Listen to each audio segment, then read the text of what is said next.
একটা প্রবাদ আছে, মর্নিং শোজ দ্য ডে। ইতিমধ্যে হলিউডের দুটো সিনেমা ব্লকবাস্টার হয়ে গেছে। আমি বলে বোঝাতে পারবো না আমার কি আনন্দ লেগেছে।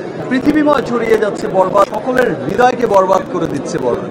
আগামীতেও যে সিনেমাগুলো আসবে ইনশাআল্লাহ সেই সিনেমাগুলো তার চেয়ে তো আরো অনেক বড় বিজনেস করবে। আমাদের পার্শ্ববর্তী দেশের সিনেমা, বড় সিনেমাগুলো হাজার কোটি ক্লাবে না পৌঁছলে তারা সুপারহিট ডিক্লেয়ারই করে না। আমি তো নর্থ আমেরিকায় আমার প্রযোজনা প্রতিষ্ঠান এসকে ফিল্মস ইউএস, সেটা নর্থ আমেরিকায় ডিস্ট্রিবিউশন করছে। আমরা যেই সব শহরে, আপনারা জানেন যে স্টার সানডে চলছে, ইতিমধ্যে হলিউডের দুটো সিনেমা ব্লকবাস্টার হয়ে গেছে। তারপরেও আমরা যে শো পেয়েছি অনেক, এবং যেই শো ডিক্লেয়ার করার ৩-৪ ঘন্টার মধ্যে কিন্তু সোল্ড আউট হয়ে গেছে। অ্যান্ড হল কর্তৃপক্ষ সেই সমস্ত দৃশ্য দেখে, Rigel and than other cinema, সেই সমস্ত দৃশ্য দেখে সেই চেইনগুলো কিন্তু আমাদের সিনেমার শো অনেক বাড়িয়ে দিয়েছে। 2টা, তারপরে করে দিল 3টা।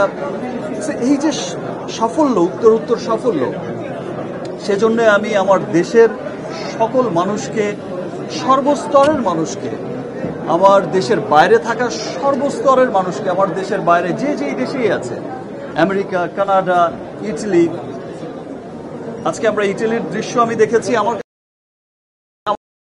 জার্নালিস্ট পাঠিয়েছে ইটালির ভিডিও। আমি ভেবেছি মধুমিতা বা সাভার সেনা অডিটরিয়াম বা কোনো একটা আমাদের দেশের কোনো একটা চিত্র।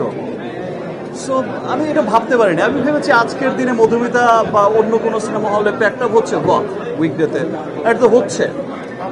আমি নর্মাল নিয়েছি। আমি যখন নিচে লেখা পড়লাম যে এটা রোমের, মেবি রোম, সো আমি যখন দেখলাম যে এটা রোমের দৃশ্য, তখন আমি বলে বোঝাতে পারবো না আমার কি আনন্দ লেগেছে। এই যে মানুষের উচ্ছ্বাস, দেশের বাইরে থাকা মানুষের উচ্ছ্বাস। অস্ট্রেলিয়া, নিউজিল্যান্ড রিলিজ হচ্ছে সামনে, ইউরোপ, বিভিন্ন দেশে, পৃথিবীময় ছড়িয়ে যাচ্ছে বরবাদ, এবং সকলের ভালোবাসায় সকলের হৃদয়কে বরবাদ করে দিচ্ছে বরবাদ। একটা প্রবাদ আছে, মর্নিং শোজ দ্য ডে। আমরা যখন দেখি একটা সিনেমার ওপেনিং, দেখি একটা সিনেমার কিছুদিন রান যখন করে, তখন কিন্তু সেটা বোঝা যায় যে এটা কি লং রানের ঘোড়া হবে, এটা কততে গিয়ে ঠেকতে পারে, কোন জায়গায় গিয়ে পৌঁছতে পারে।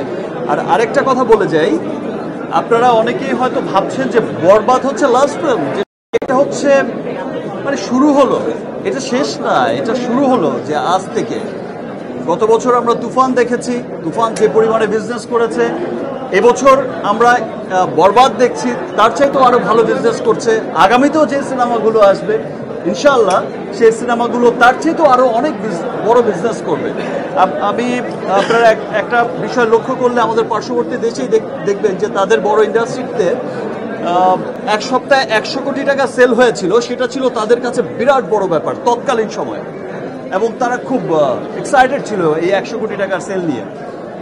বাট যারা হচ্ছে মেকার ছিলেন, যারা হচ্ছে 100 কোটির ক্লাবে নিয়ে গেছেন, তাদের টার্গেট কিন্তু সে 100 কোটি ছিল না, তাদের টার্গেট 1000 কোটি ছিল।